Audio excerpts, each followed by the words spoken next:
Communities around the world rely on harvesting some of the rarest known fibers to make a living, but for most, it's not an easy task. Fragile fibers like lotus silk and Vicuna wool are so rare that they can cost more than gold. From herding communities in the Bolivian mountains to lace experts in northern France, here's how some of the world's most expensive fabrics are made. Here in northern Bolivia, a kilogram of this Vicuna wool can sell for $370. Vicuna wool is ultra fine and difficult to come by, which explains why it's the most expensive textile in the world. Because of conservation efforts, vicuñas cannot be domesticated, and herding communities in the Apalabamba mountain range can only shear them once every 2 years. An entire community begins preparing to capture the herd a month in advance. In addition to monitoring the herd and tracking its movement, they must build a herding device so that a fleet of motorcyclists can move the vicuña into an enclosure.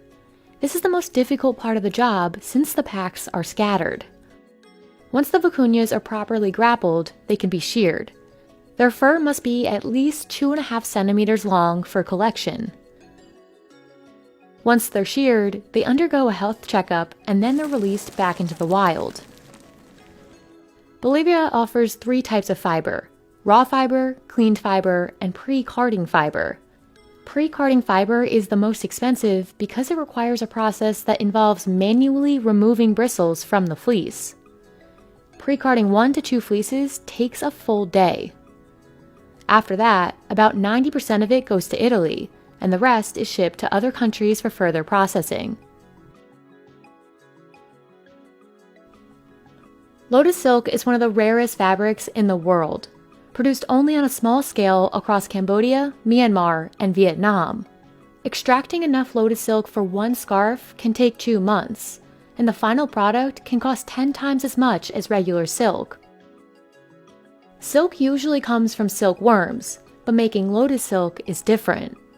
Each thread of lotus silk starts with the stem of the lotus flower, and every single thread must be extracted by hand.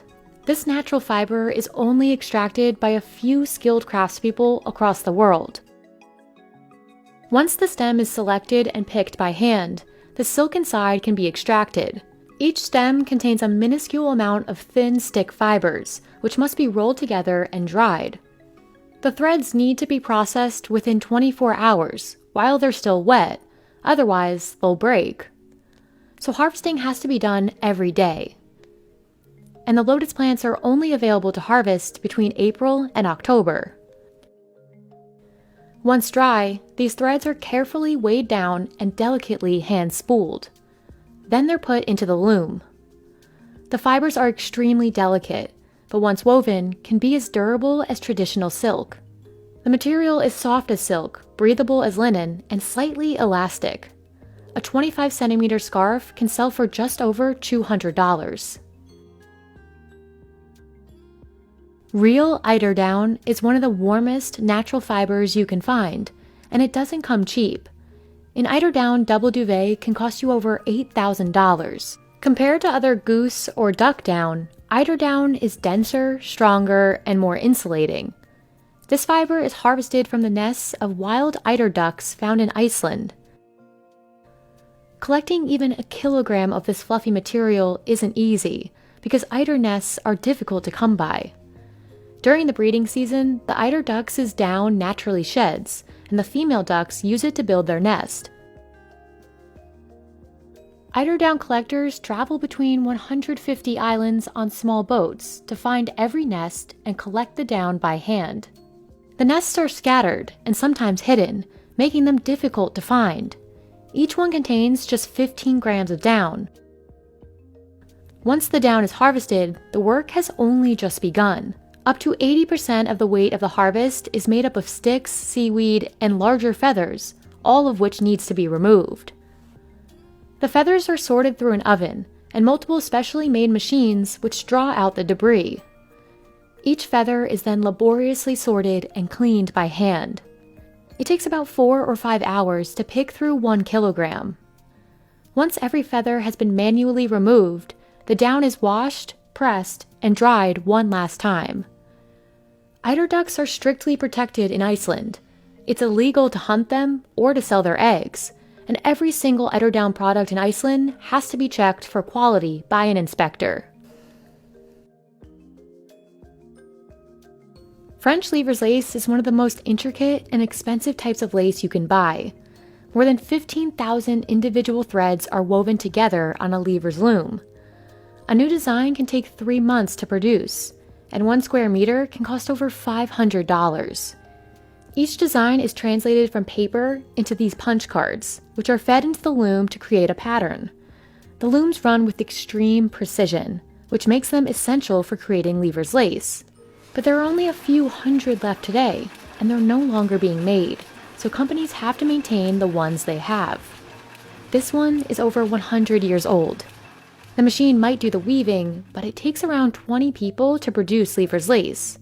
Each step requires an expert.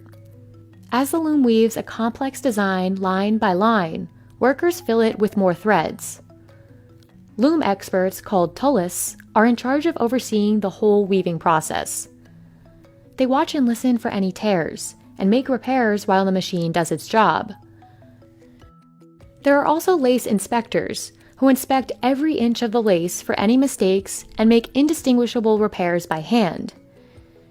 It takes at least 5 years to master one specific step, so finding these workers is a challenge. Dresses or lingerie made with lever's lace usually cost a few $100s at minimum, and items from brands like Chanel and Ralph Lauren can go for a lot more. A pair of typical blue jeans might not cost you much, but this pair of gold label Momotaro jeans will set you back around $2,000. That's partly because it's hand dyed with real indigo, instead of the synthetic dyes most jeans are made with today. It will take the artisan 1 to 2 months to dye these threads a deep indigo blue. After that, the denim will maintain its rich color for a long time. A kilogram of some synthetic indigo can cost between $4 and $5. Depending on the quality, natural indigo might cost 10 times that. The one Momotaro gets costs about $1,200 per bale, and that one bale is only enough to dye about 15 pairs of jeans. Natural dye contains a little yellow, which can subtly change the blue tones, creating a look that can't be achieved with synthetic indigo. Today, cheaper synthetic dyes have mostly replaced natural ones, so jeans still made with natural dyes are often considered a premium product. Plus, this denim has a distinctly different feel. It's softer than typical denim. That's because it's produced by hand, with an antique loom. It takes 1 hour to weave just 10 centimeters of fabric. Then it goes through an extensive quality control process.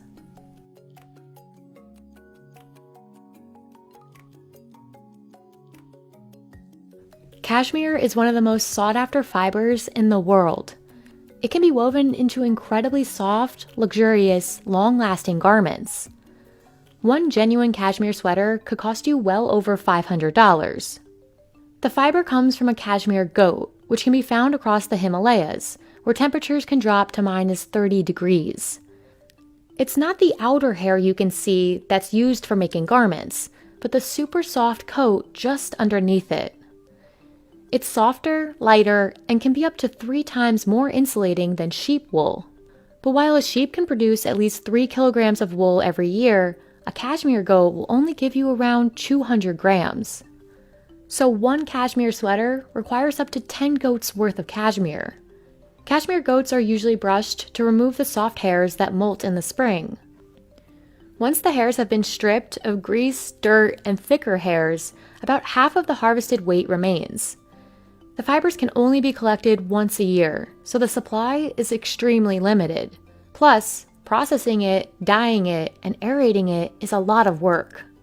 It's extremely soft, so it needs to be treated delicately, avoiding any chemicals or over-processing.